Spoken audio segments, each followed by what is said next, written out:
The title of this is obviously The Positive Recession. The idea came from a speaker that I went to see as part of my mentorship. He delivered an amazing inspirational speech to the whole crowd, actually. And it was all about how positive, how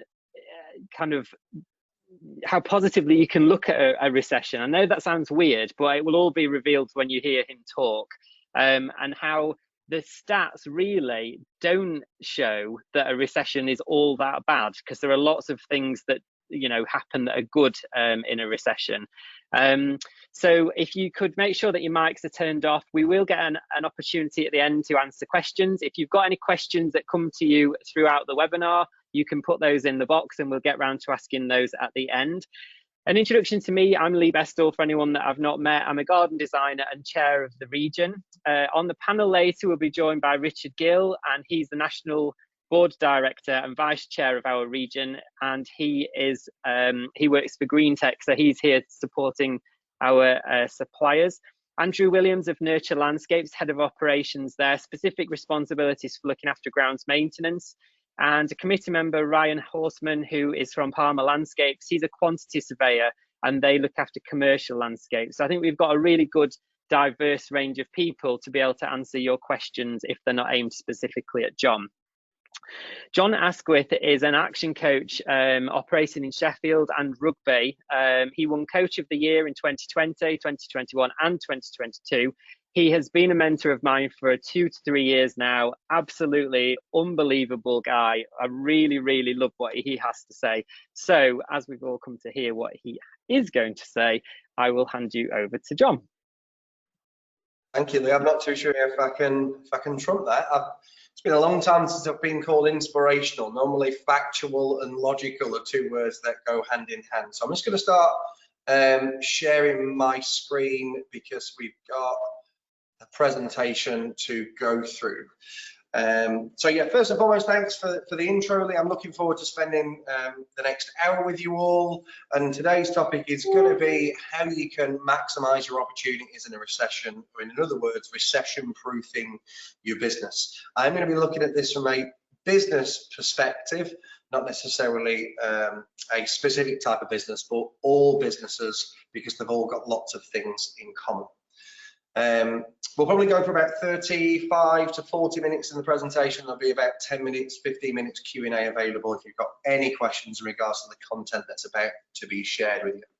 Today's topic really is that your life and your business, it certainly won't get better by chance, but it will get better by change. And that's what we're going to be really focused on today, is what is it that we've got to focus on changing in order to get the results that you want to get for you, whether that's a larger customer base, whether that's a better team member, whether it's better types of customers. It's really going to be focused on what are the areas and elements that you've got to focus on within your business in order to get the change that you want.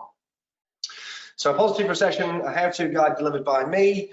That's me on the right hand side. I'd like to say I look different, but actually I've got the same shirt on today, which is quite embarrassing. I do wash it from time to time, though, I promise. So as Lee said, I'm the Managing Director of ActionCOACH Sheffield, now Sheffield, Chesterfield and Nottingham. I'm the tall-ish, well, I'm certainly tall compared to my 2 business partners, the short guys in property, which is a property acquisition and education business. I've been coaching companies around the UK, Europe, Middle East and Africa for around 15 years, and I formed Action Coach in Sheffield in 2019, where we're fortunate enough to work with 170 companies now, amassing a revenue base of around £115 million.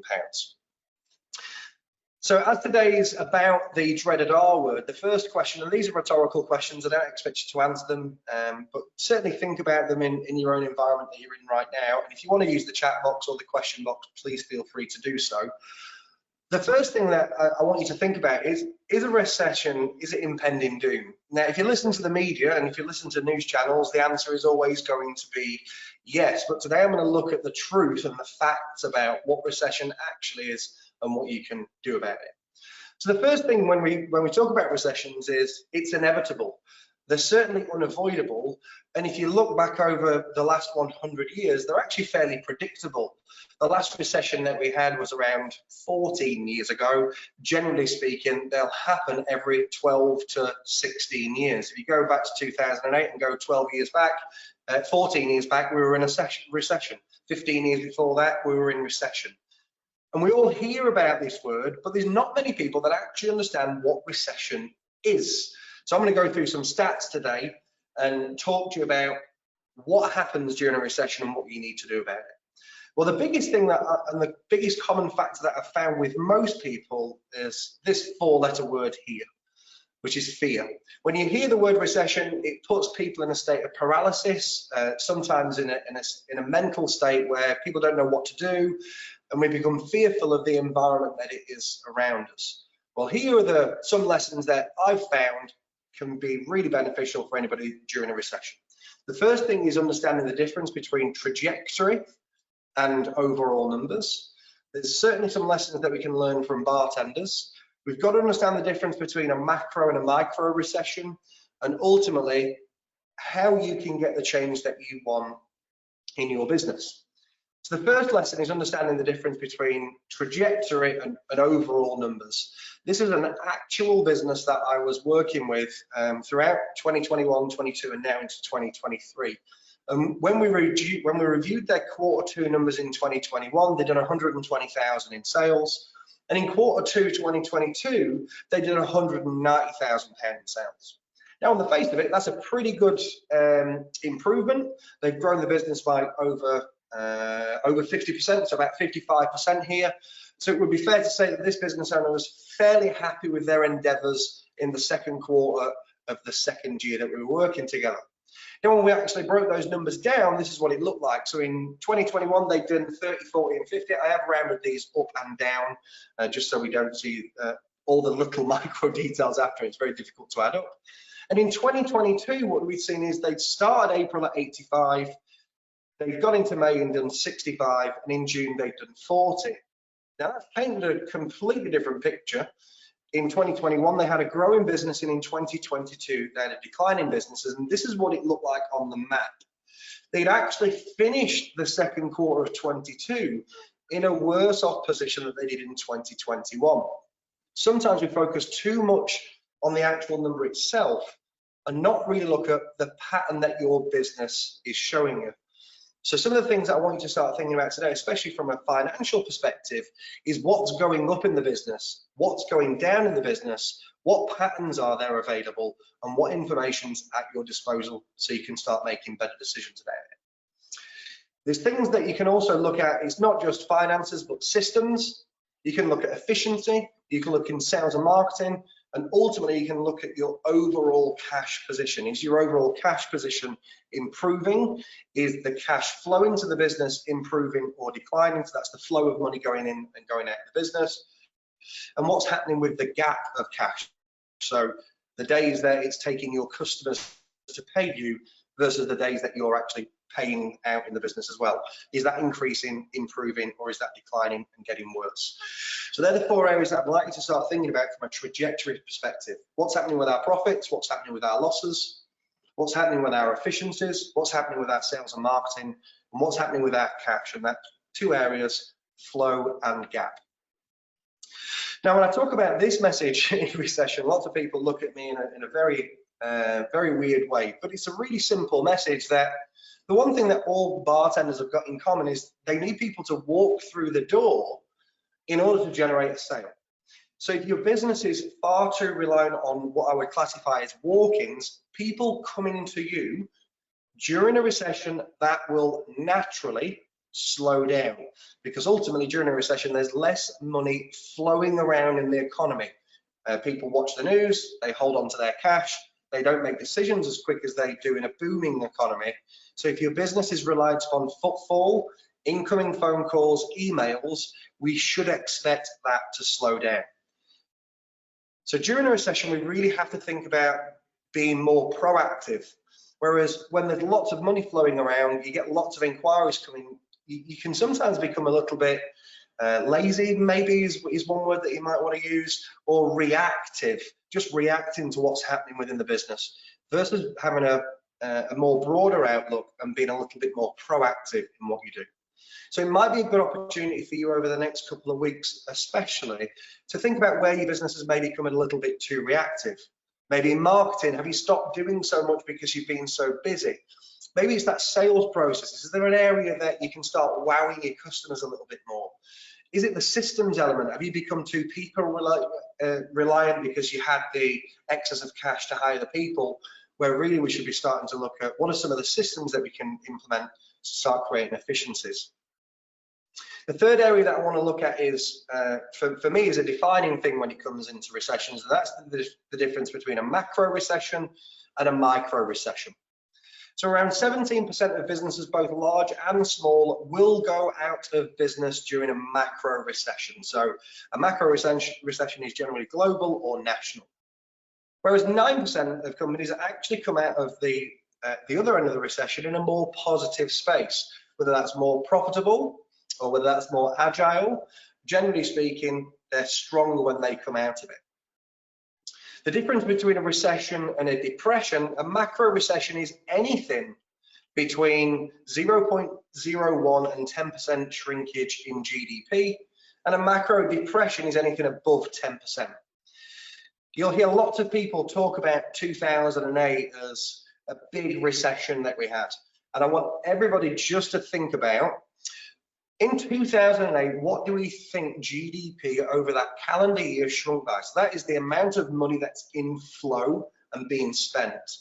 Do you think it was 3%, 4%, 5%, 6%, 7%? And what about in 2009?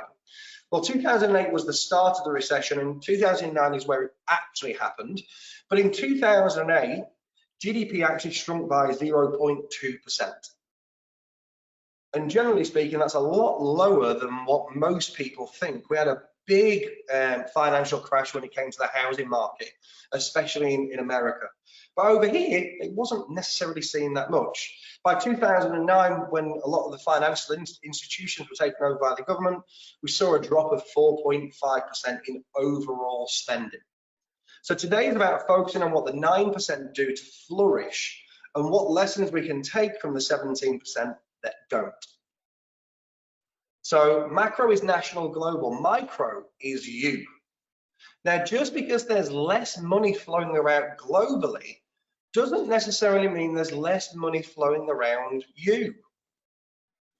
If your marketplace, for instance, is worth 100 million, and I don't think it's difficult to look at this marketplace and suggest that it's worth any less than that, it's probably worth a lot more than that. But if we just base it on 100 million, if the economy shrinks by 5%, it's still worth 950 million.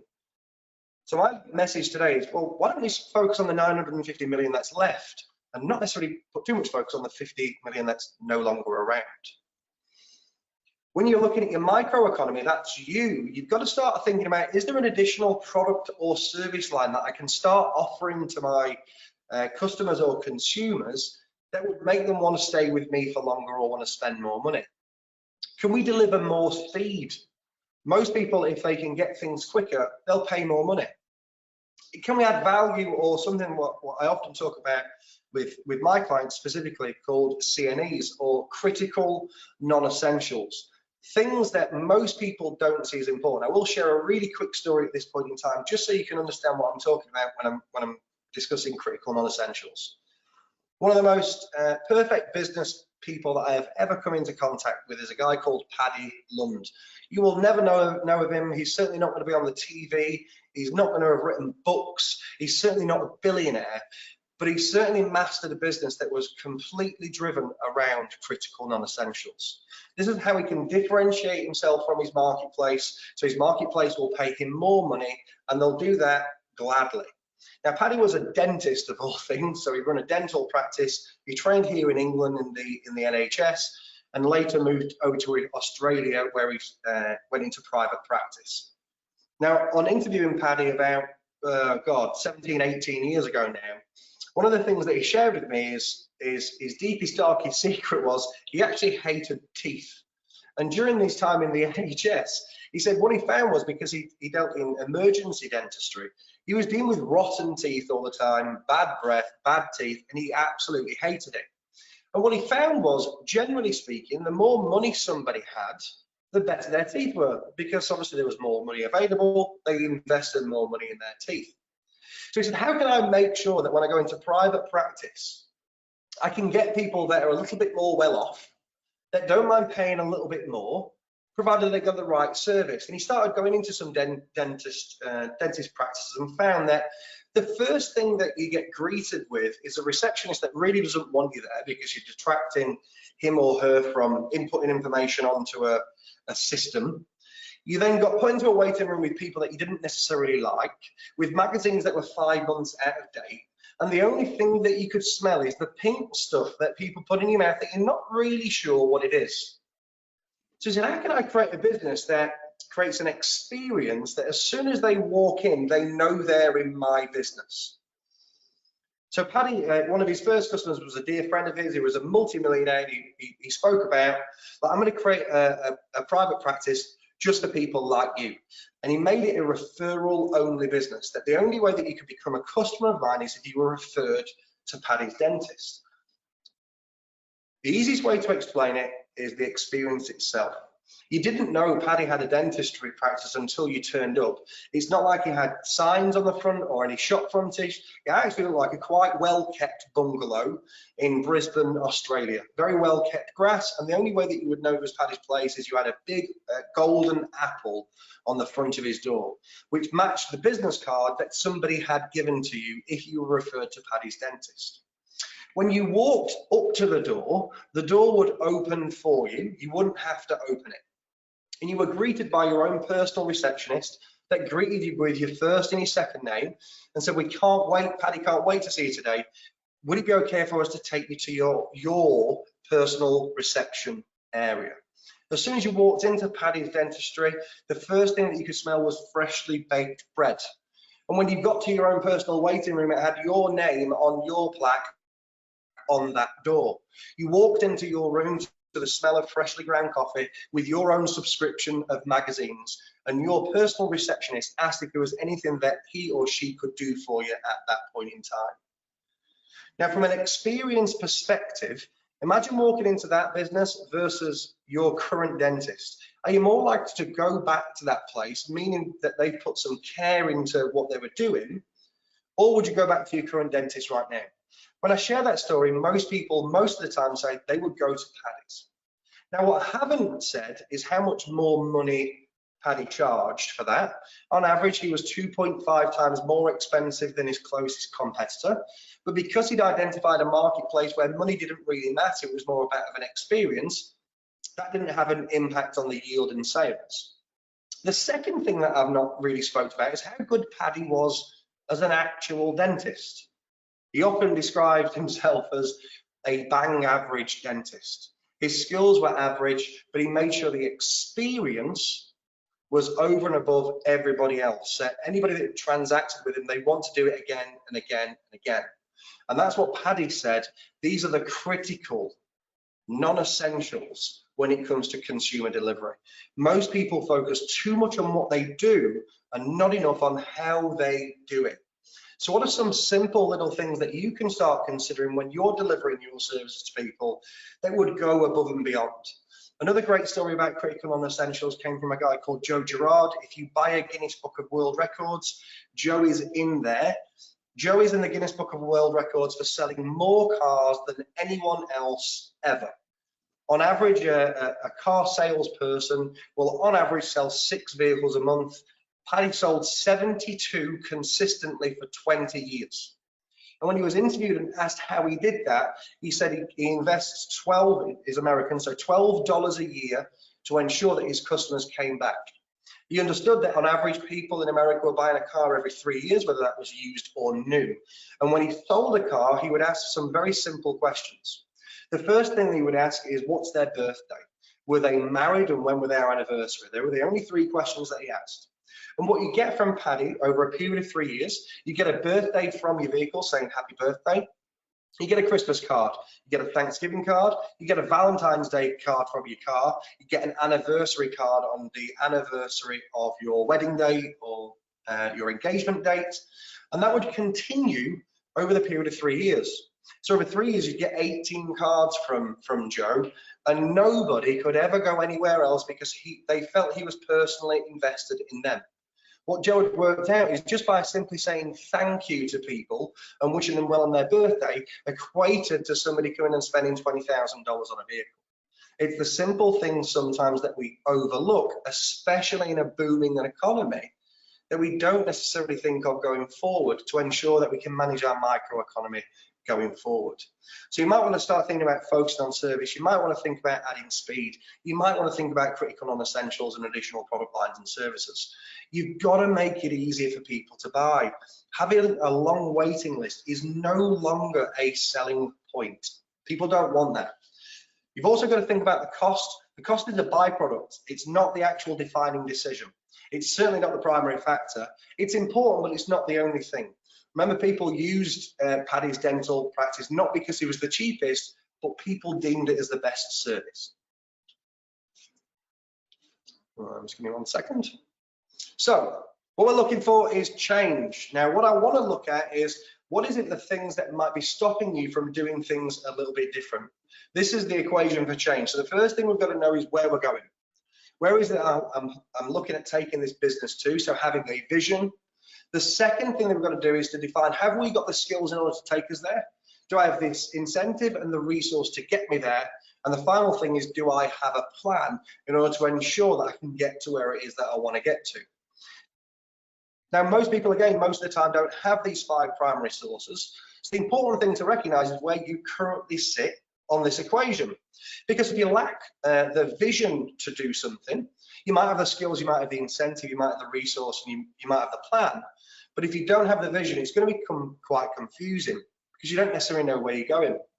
The same thing if you have the vision but you lack the skills, that's going to cause anxiety because you want to go somewhere but you're not necessarily sure how. If you lack the incentive, it's going to give you inactivity because, well, what's the point in doing things differently if there's no incentive to get there in the end? If we don't have the resource, it's going to be certainly frustrating. Resource, we're talking about people, we're talking about money. And the final thing, if you don't have a plan, you're not even going to get started at all.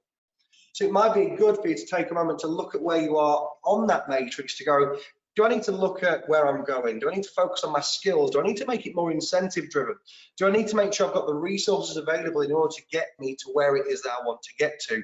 Or do I just need to get stuck into building a plan and stick to that to ensure that I get the change that I want? The keys to recession proofing a business. First things we've got to look at. We've got to look at systems. We've got to look at people. We've got to look at sales and marketing. We've got to look at leverage. So leverage is do the work once and get paid forever. We've got to look at the use of technology to ensure that we add efficiencies. The first common theme in a recession is people cut spending. So what's the outcome? Well, if you cut spending, generally you stop growing. You look at some of the case studies of businesses that have grown in recession is they don't actually stop spending. They actually invest more money, but they focus on where they're wasting money. They reap the benefits of the waste and reinvest that into the areas that are actually quite successful in their business. And they do that because they track their results of their investments. Most people that I speak to most of the time don't spend enough or invest enough of their time tracking results of their efforts. And if you don't know the result, it's very difficult for you to reinvest in a certain area. So the first one is invest, track, and then reinvest. Most people, again, during a recession, they will cut things like sales and marketing because people see sales and marketing as an expense. The way that I see sales and marketing is an investment. Provided that I put £1 in and I get more than £1 back, that's good marketing. So why is that the case for some businesses and not the others? Well, generally speaking, that's because we're not tracking the metrics.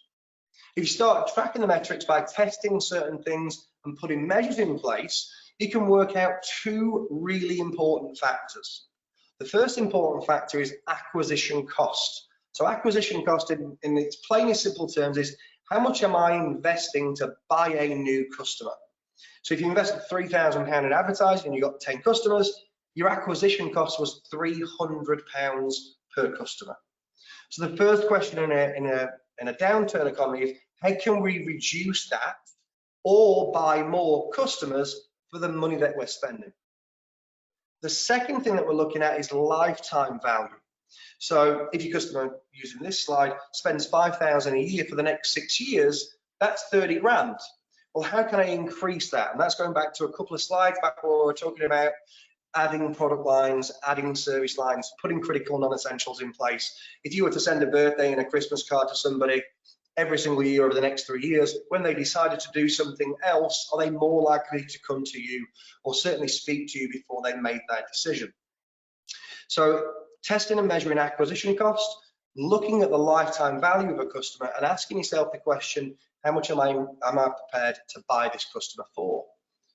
So to reduce acquisition cost and acquire more, the first thing you've got to do is get your investments working better for you. You've got to track the time as well as the cash outlay. I had a conversation with a client of mine just a couple of days ago. We were running a test and measure, and they were looking at what they would classify as cold outreach. So that's picking up the phone and calling people that don't know who they are. And they said, look at this for a return on investment. They got £40,000 back, and they spent zero because they currently had their phone system. They already had the records. But when I asked, well, how much time have you invested in that over the past 12 months? They worked out that they'd spent 10 hours every single week for the previous 46 weeks. That's 460 hours that they'd invested in that. Well, if that was a physical cost to them, my question for me is, would you do that again? And they went from a positive face to quite a glum face, which is why I said at the beginning, I'm not known as an inspirational speaker, more factual and logical. And the third thing that you've got to do is you've got to reinvest bad money into good. So if you do have 2 or 3 different marketing strands that you're using, and you start measuring the results of those, let's say 2 are effective and 2 aren't, don't just save the money of the 2 ineffective strategies. Take that money and invest it into the ones that are good to maximize your returns. In order to increase lifetime value, the first thing we've got to look at is what are the trends and the patterns and associations of your current customer base. Again, I've worked with lots of different companies, so I try and give different examples. I worked with a retailer that sold quite high-end fashion to women between 30 and 50 years old as a general rule. So when I sat down with the owner, I asked the question, well, what patterns and what associations does our customer base have with other people? Now, they were in a shopping precinct, and what we found out is 37% of our customer base actually used a hair salon that was in the same precinct. So we did something what was called a host beneficiary. A host beneficiary is something relatively simple, is we benefit or we offer benefit to the host of some data. So using this example, what they did is they had a conversation with the salon owner and said, we'd like to gift, not offer a discount. We'd like to gift this £30 quite nice scarf to everybody that is in your salon. All that you need to do is to send this letter to your customer base. They just simply come to the shop and collect the scarf. Now, the shop owner at that point in time thought there was a catch to that. And what we actually said is, look, we find that a lot of our customers use you, and I'm sure you find it the other way around. If we could get more of your customers coming to our shop, that'd be great. Now, did some of the people that received that letter simply turn up to that shop, take the scarf, and we never saw them again? Absolutely. But did a higher percentage actually start spending more money with us? That's why we're looking at trends, patterns, and associations. Now, you don't just have to associate yourself with those other people. It might be that you form an alliance or you become a partner of theirs. But in order to increase lifetime value, you've got to offer more opportunities to your customer. If you sell 2, 3, 4, 5 different services into a customer, it's very unlikely that they'll want to shift that money somewhere else because you can't pay for convenience. The other things that we've got to start looking at putting certain measures in place are these 5 proven ways that will increase your profit. If you look at most businesses, generally speaking, we're not very good at tracking numbers. But the numbers that we do track are the ones that are in yellow. So we look at how many customers we've got, we look at the revenue from those customers, and we look at the profit that we generate. At the end of the year, when we all do our returns, that's what we'll look at. How many customers have we transacted with? These are the revenues, these are the expenses, these are the profits that we've got. What I teach is they're the 3 areas that you really don't need to be focused on because they're just outcomes of other things. In order to get a business to work for you by growing it, you need to focus on the 5 areas that give those outcomes, which is something like this. So let's have a look at a baseline business. This business generates 400 leads a year. It should say, just say 4,00, but it should be 400. They've got a conversion rate of 25%, which gives them 100 customers a year. On average, they buy twice from them. They've got an average sale of 5 grand, which gives them a revenue of $1 million at a 25% margin. Now, with just a 10% increase in these areas, so the first thing we've got to do is we've got to put a track in place, right? So we've got to start tracking how many leads have we got and where they're coming from. This comes from this slide here where we're looking at testing and measuring and reducing acquisition cost. So we've got to get those numbers first and foremost. Now, if we know where the leads are coming from, we can then start reinvesting that bad money into good. That should give us a very small increase in what we're trying to do. Looking at this example on screen as well, if we looked at how can we increase the conversion rate of these people by adding a nice sales process where your consumers feel valued, they feel special as part of it. I mean, if you think about your industry, how many people do their sales process exactly the same way as you? If that is the case, well, they're only going to look at one thing, which is how much does it cost, especially in a recession. So if you increase those 2 areas by just 10%, you can see that your customers have gone by from 25 to 30. It doesn't take a genius to work out that that's much more than 10%. That's actually just over 20% because I've got rid of the 30.5. The other thing we've got to look at is the number of transactions that people are doing with us. Again, looking at trends and patterns and associations. What other things are they buying at the same time or just before they're working with me? And is there a way that I can offer that as a value add service product line? Again, with this, we're only looking at 1 in 10 people actually coming back to us. And how can we get them to spend more money? Well, if you're offering more product lines, generally speaking, people are going to spend more money as well.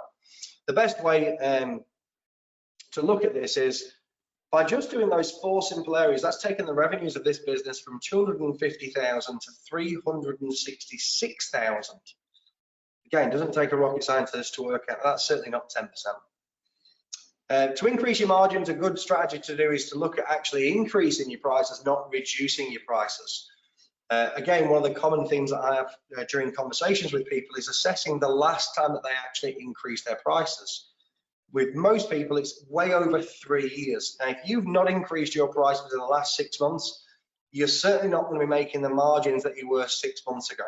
I appreciate there's a cost of living crisis going on, but if you don't increase your prices, there's certainly going to be a cost of business crisis going on as well. We're all paying more for fuel, we're all paying more for energy, we're all paying more in interest. Your business has to shape up with that as well. So the best way to increase your profit margins is actually by increasing your prices, but at the same time, you can also look at what wastage can you cut. Now, if you did all those, that actually gives you a 46% increase in your revenue and a 61% increase in the profitability of your business, just by focusing on generating a 10% increase in those areas. The reason why that happens, by the way, is it's got nothing to do with me. It was a mathematician by the name of Albert Einstein. The fact that you work on multiple things at the same time, you compound the results of those. Just for fun, if you got 20%, that'd take it from 62 to 155,000, which is a 127% increase. The second thing we've got to look at is if there's less going around and you do the same, what's the eventuality? It's always going to equal less.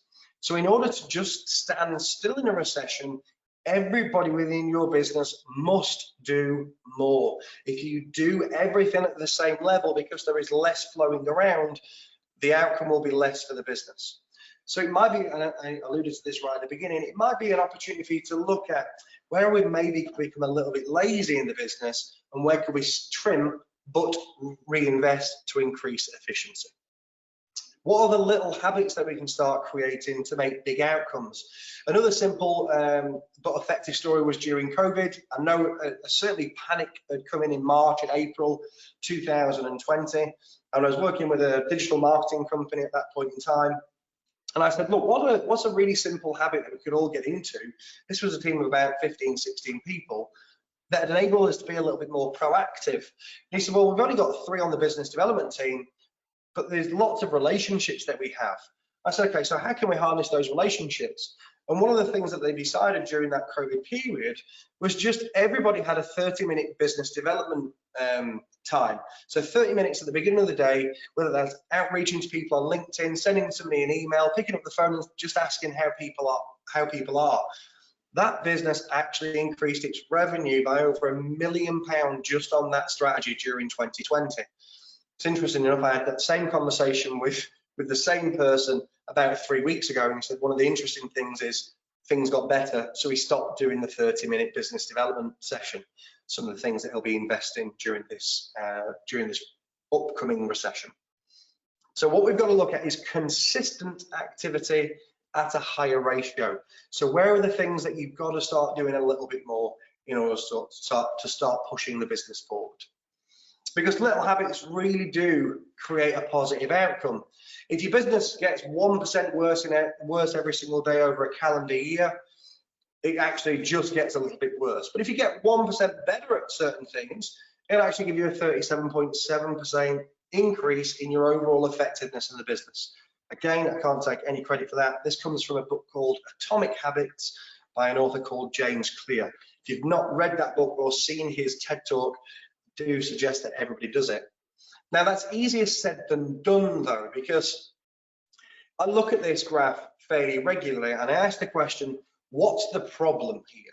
Because there's certainly a problem on the graph. So if you just spend a couple of seconds looking at that whilst I have a quick drink of water, where do you think the problem is?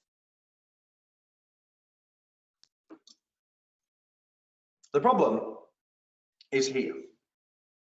This is what's known as the valley of disappointment. So if you look at this over a 12-month year, this is probably a month and a half, 2 months in. We've done lots of stuff, but nothing's really stuck yet. We've not seen really any big wins, and that causes people to stop. Yes, results do compound, but it takes a little time. It feels like nothing's working, so most people just give in. The people that really win during a recession are the people that stay consistent. Consistent activity at a higher ratio will always give you better results. Don't just give it 2 months and then stop like everybody else. And the final strategy is a people strategy. For those people that have got people within a business, it's the people that are going to pull you through this. It's not just down to you. So there are 6 core areas that you've got to focus on when it comes to your people. So strategy number 1 for 6 keys to a winning team is you must have strong leadership. Please don't be the leader that's constantly talking about how much doom and gloom's around. Our job as a leader is to inspire the people around them and make it easier for people to act. So don't focus on the recession, focus on the opportunity. Show strong leadership in tough times. The second thing that everybody must do is to ensure that everybody has a common goal and common purpose, a common direction, you might call it. Where is this business going and how are we going to get there? How can we collectively, what can you do in sales? What can you do in finance? What can you do in delivery? What can you do in systems? What can you do in operations to ensure that we're all helping to get to the same thing? A common thing that we all have is in business is we often put all the pressure on our shoulders, and there's lots of people out there that actually would like to share the load. All we've got to do is ask. The third thing is to come up with some rules of the game. Now, rules of the game can be looked at in a couple of different ways. This could be cultural rules, or this could just be a general rule to ensure that we hit the common goal. Just to give you a very quick example, I'll use my business as one of them. One of the things that we're really fond of in this business is something that we've called positive conflict, which is conflict is okay, provided it's for a positive outcome. Now, we use this as part of our recruitment strategy, and when we talk to people, we say, look, one of the things that we want is a candid atmosphere where people can talk to anybody at any level. I want anybody to be able to come to me at any one point in time and put me right if I'm doing something wrong. I certainly don't want people talking behind my back. Now, that turns some people on, it also turns some people off. And that's the reason why we have it, because I only want really people in the business that have got an okay outlook on positive conflict. So that's one of our rules of the game, that we're okay to have a little bit of conflict, provided it's for the positive outcome of everybody within the business. The fourth thing is making sure that we've got an action plan. If we've got a goal, we've certainly got to have a plan to know on how we're going to get there. The fifth is we've got to support risk taking. If we've got people within our business that want to progress it, we've got to support them and enable them to take the risk in order to push the business forward in the right direction. And the final thing is involve everybody.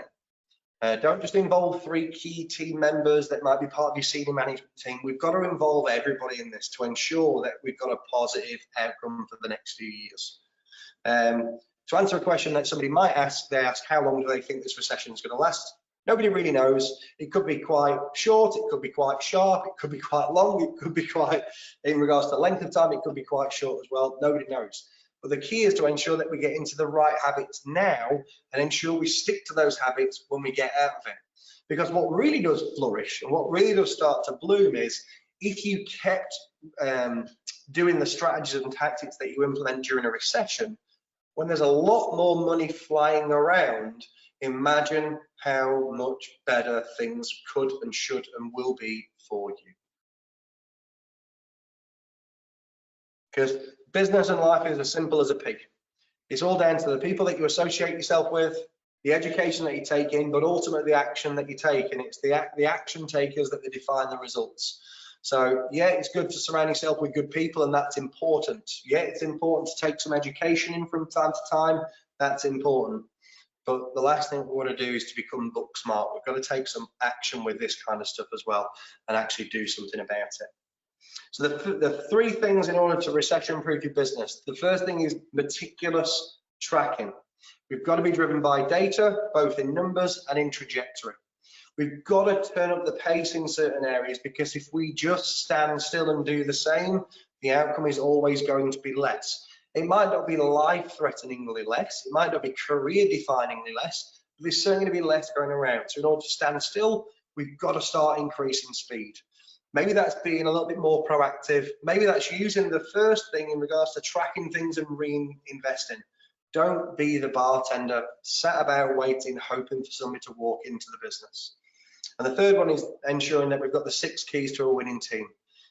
What keys will work for you, and where may you need to up your inner game in leadership? Now, theoretically, that should have taken us to 3:45, which gives us 10 minutes for a Q&A. So I'll stop sharing my screen now and everybody can come back on the screen. Cool, thank you for that, John. That was great. There's quite a lot of information there, and I've heard that a couple of times now, so it kind of was good to see it a second time because it kind of means more. I would advise people to re-watch it, because we are recording it, so you can re-watch it. And the particular thing I think would make a difference in your business is looking at those 5 ways to increase your profit with that 10% calculation that John did. And if you pause that bit of the video, I did a screen grab of it, but if you look into that in more detail, that will make quite a big impact. I know that there'll be people sat there thinking, well, it's all right to think positive about a recession, but this and but that. I'd like to bet those people probably watch the news, listen to the news on the radio, and also check Facebook too often. There's a lot of kind of your mental state. You need to block all that out and plow, because like John says to me, if you're not going to do anything about it, don't worry about it. Get on with what you can actually change. That valley of disappointment, that period where you do make those changes and you are constantly for the next 2 or 3 months thinking, what is the point in this? I think it's really useful to look at that in terms of like a diet or exercise, and you're dieting or exercising for 2 or 3 months and you're like, I don't look any different, I don't feel much different, I don't weigh any different, and then all of a sudden in month 3, 4, 5, that's when the significant change happens. And it's the same with those little tweaks that you can make in your business. If you've got any questions, do send them on and we'll have a look at them for you. I've got a couple of cool ones. One which has been directed to Ryan. What did you learn from the last recession, Ryan? Thanks, Lee. For me, there's 2 points which in the industry I learned from the recession, and one of them is time and one of them's sectors. So from the sectors, for me, in a previous job as well during the recession, it's what sectors you get yourself into in the commercial side. For me, retail, consumables are always still happening. People still have to eat, people still have to be treated by the NHS. So as part of our business, we had our feet in the door in retail. I mean, if you look at the news, like people say, it's doom and gloom, but a couple of days ago, Marks and Spencer's are planning on spending £500 million, 20 new large stores. So it's, when you look at what sectors you're in the commercial industry, it's quite important, because these sectors will always still keep working. It's same with Co-op during the last recession. They refurbed over 2,000 stores in refurbing, which is the largest rollout in Europe. So the work's still out there. Like Jon says, nothing stops. You know, some businesses will go out. So it's good to, you know, have a spread of sectors when you're doing it. And then the next one, what time? So we hear about a recession happening, but depending where you are on the chain, it doesn't affect you straight away. So the client who spends the money first will know about it. It then goes down to the contractor. It then goes down to the subcontractor, and then it goes down to the suppliers. So when the recession started, obviously 2008, you would have thought, you know, it's slowing down, but we were still very busy. And then 2009 again, when it got really, you know, more decrease in growth, we still didn't feel it. It was a year after, in 2010, from the knock-on effect. So taking away from the last recession, you know, as much as Jon's given us, you know, the tools to look at the positive, it's always just having a one step looking forward and seeing what's out there, especially when, like say, retail, people are going to buy food, healthcare, people are always going to need help with that. Thanks for that, Ryan. One thing I love about these webinars is we can get the theory from someone like Jon, and then we can get realistic, not that yours isn't realistic, Jon, obviously. We can get real examples of what you've done in the past and we've proved worked in our industry. And I think, Ryan, your comments are really relatable. It made me think, I know we talked about this earlier on, and it made me kind of think, what markets do we work in? Because we're in domestic, and that's often kind of sectioned into very kind of different groups of people that, you know, they might have been having a driveway done, but now they're not anymore because they're spending it on food or holidays, and they're very price sensitive. We've got people who've just sold their business, who have retired, who have got, you know, money that is not going to be affected by a recession. And so, like you said, diversifying and choosing those sectors really will help you to move forward. Richard, can you put your mic on? Richard Gill of Green Tech. I understand that recessions are cyclical, as Jon said. And as an established business, you'll have gone through a few different challenging times. Do you have like a robust recession plan in place? Thanks, Lee, and thanks, Jon. That was great. I wouldn't say we've got a full recession plan in place, but we're always, especially at the current time, we're trying to be diverse, keep our ears to the ground, making sure we're keeping in touch and communicating with other businesses to see what the general vibe is, and making sure that if there's any certain patterns, we need to make sure we're looking at the patterns. Is this area, looking at areas of the business and analysing areas of the business? Look, this looks like it's going to take a bit of a downturn, but let's not, I'm not saying take your foot off the gas with that area, but analyse what areas are going to stay strong and keep the focus in the strong areas. But the main things I want to take out of it is today especially is the communication within the business. I think it's so important that it's really nice to hear that you guys are all talking about being positive, because I think that's huge. But you never want to, it feels like we've talked ourselves into, I know we haven't just all talked ourselves into a recession, there's more reality to it, but it feels like we are talking ourselves into a recession sometimes, because there's so much talk about it. But yeah, the main thing we don't want to do is that to rub off on the rest of the company. There's 84 of us, and so we need to keep the morale high within the business. We need to communicate how the business is doing, so regular meetings with the company, not just the management team. and making sure we're being positive throughout the company by communicating what's going on correctly is one of our key roles. Ryan mentioned this, like, diversification as a good way to go, and this domino effect of being able to foresee. I know for us, I'm always asking architects, you know, what's the planning permission rate like at the moment? Because if lots of people are putting in planning permission, they're obviously engaging with architects. That usually then passes down to builders, and usually landscaping from a residential point of view is at the end of that chain. So last time I found that we had kind of 2 years notice before our kind of work got affected, and it was the architects that kind of gave me those tip-offs. In the commercial sector, what are those early warning signs? Who's the first to kind of start wobbling?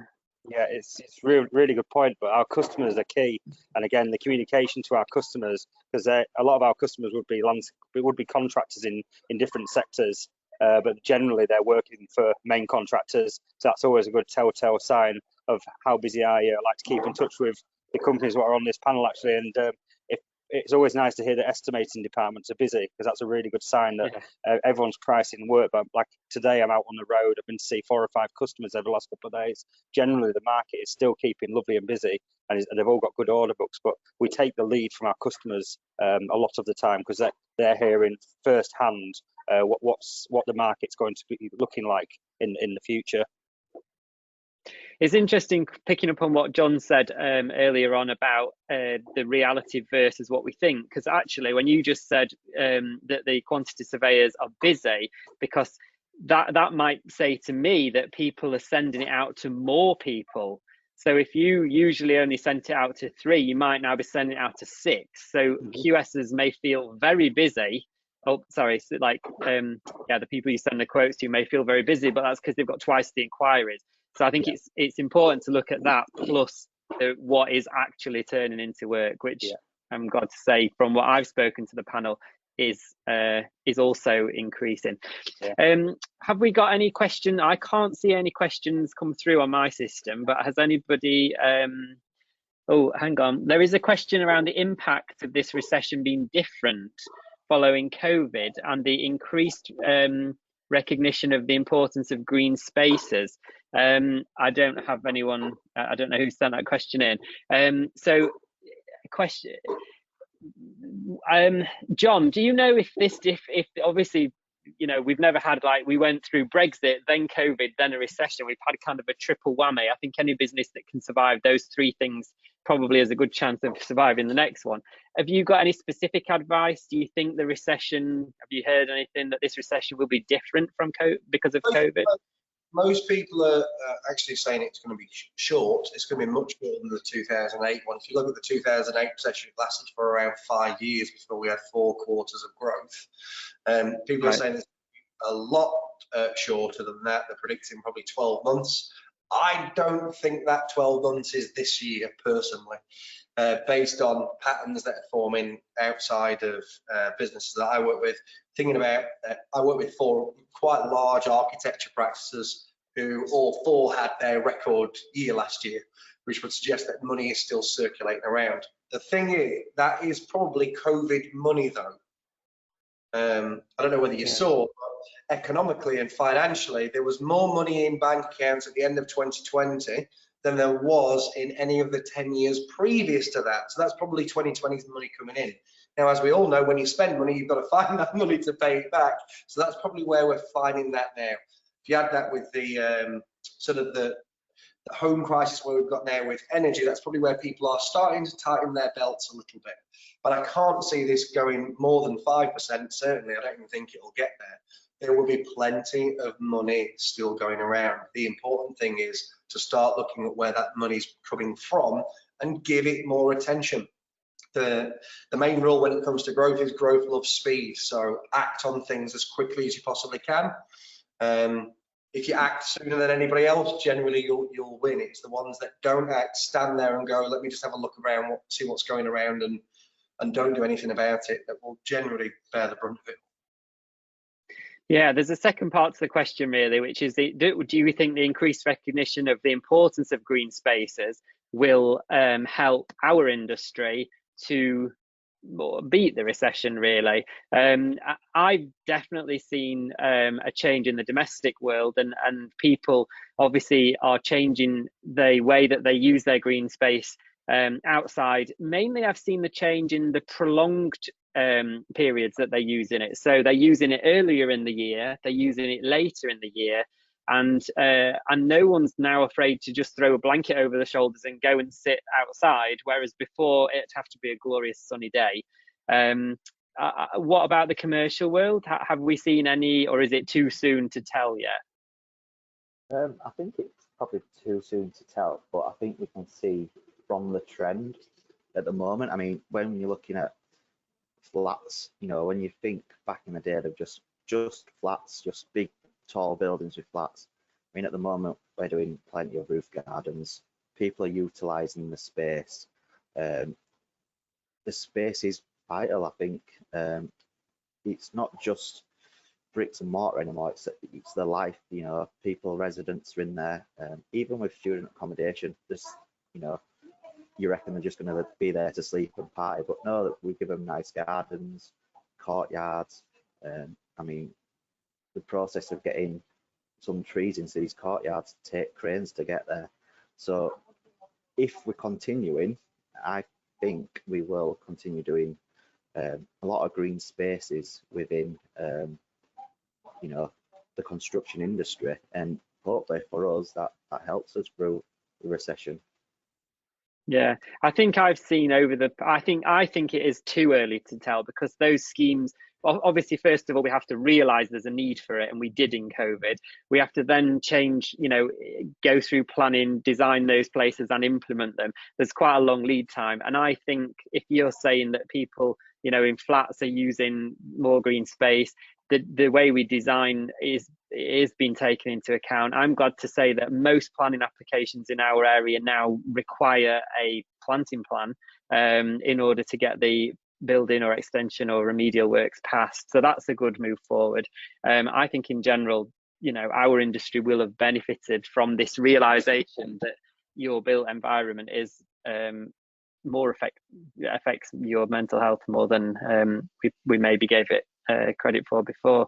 Does anyone else have any other questions? Because we're at 4 o'clock. I'm happy to stay on a bit if other people have got questions, but if we haven't, then we'll just say our thanks to those people that are on the panel. Thanks for the committee for organising this. I'm not sure how much people know about our committee, but we do spend quite a lot of time together talking through these ideas. It'd be great to get your feedback. If you want to get some feedback given to BALI, it'd be lovely to know whether you've enjoyed today, how relevant you thought it was. I hope you become inspired. I hope you change at least one thing from today. And if you only become 1% better, then that's made this hour worthwhile. Is there any final words from anyone else? No, I don't think so. Do put the 16th of February in your diary if you want to come to our AGM. It's not just the kind of the boring bit, as I call it, where we do the stats. There's also really good discussions and talks around it. So 16th of Feb, have a look on the BALI website and you can get yourself booked on there. But thank you as well to those people who have helped organise this behind the scenes at BALI. It is very much appreciated. And I'll leave you with the thought of improving yourself by just that 1%. Take care. Thanks for having me on. Thank you. Thanks, Jon. Thanks, guys.